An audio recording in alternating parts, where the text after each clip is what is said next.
કૈવલ કિચનમાં આપ સૌનું સ્વાગત છે। આજે હું આપના માટે લઈને આવી છું લગ્ન પ્રસંગમાં બને તેવા જ ખાટા ઢોકળાની રેસીપી। તો ચાલો બનાવવાનું શરૂ કરીએ।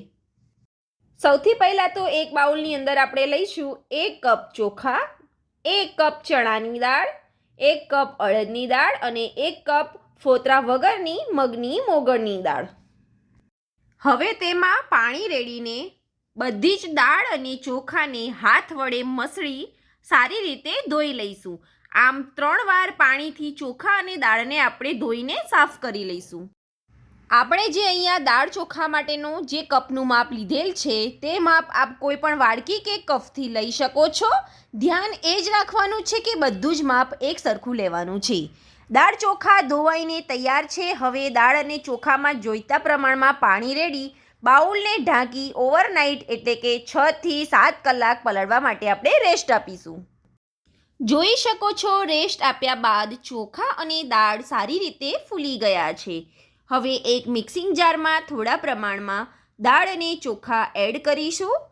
તેમાં અડધો કપ દહીં નાખીશું અને બધું જ ક્રશ કરી લઈશું।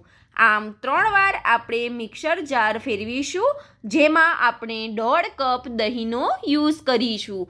દહીં થોડુંક ખાટું લેવાનું છે। ખીરું વટાઈને તૈયાર થઈ ગયું છે। જોઈ શકો છો ખીરાને આટલું ઘટ વટાઈને તૈયાર કરી લેવાનું છે।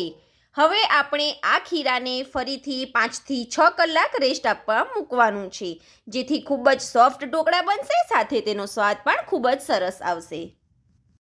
હવે આપણું ખીરું ઢોકળા બનાવવા માટે એકદમ તૈયાર છે।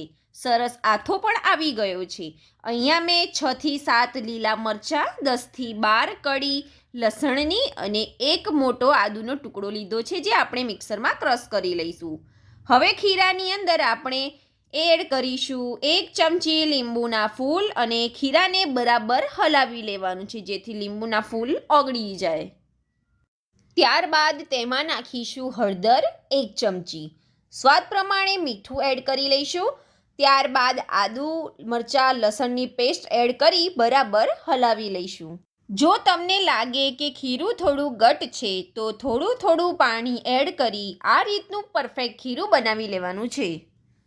હવે આપણે અલગથી એક મિક્સિંગ બાઉલ લઈશું, જેમાં આપણે જેટલું ખીરું સ્ટીમ કરવાનું છે એટલું જ ખીરું આ બાઉલમાં આપણે કાઢી લઈશું।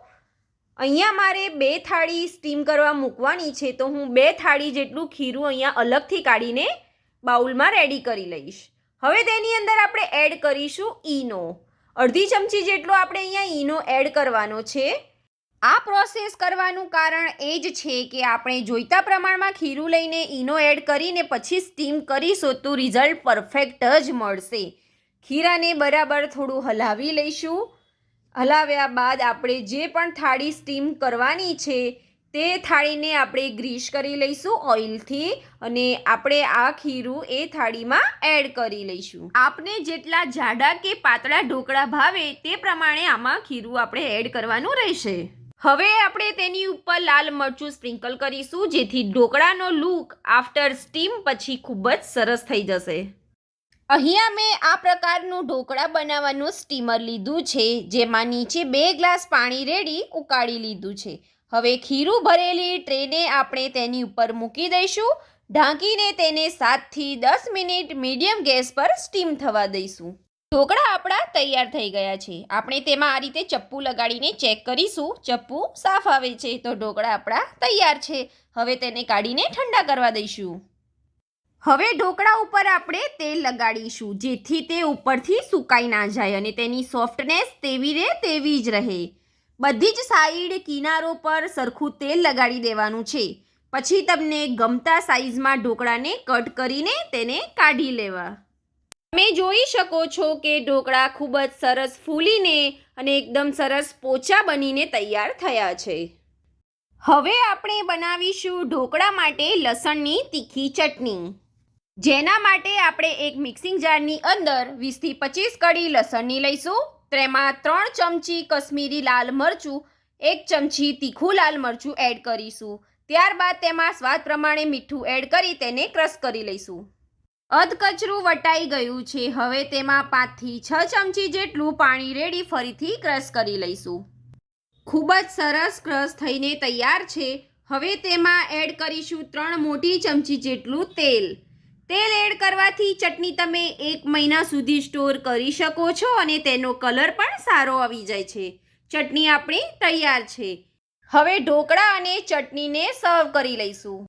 ઢોકળાને મેં લાલ ચટણી અને તેલ સાથે સર્વ કર્યા છે.